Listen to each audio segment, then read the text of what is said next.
You ask Tiger to solve. This deals with linear equations with one unknown.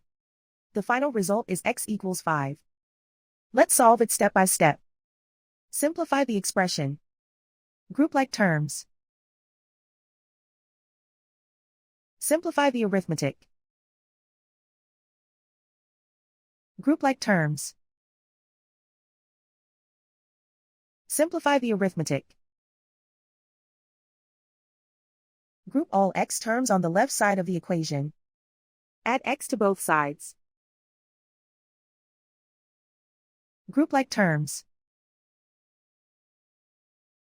Simplify the arithmetic. Group like terms.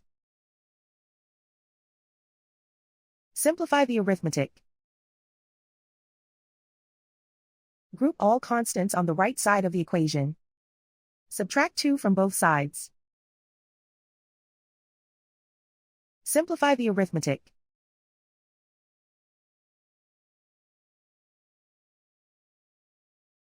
Isolate the x.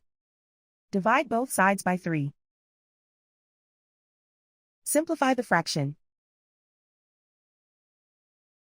Find the greatest common factor of the numerator and denominator. Factor out and cancel the greatest common factor. And so the final result is x equals 5.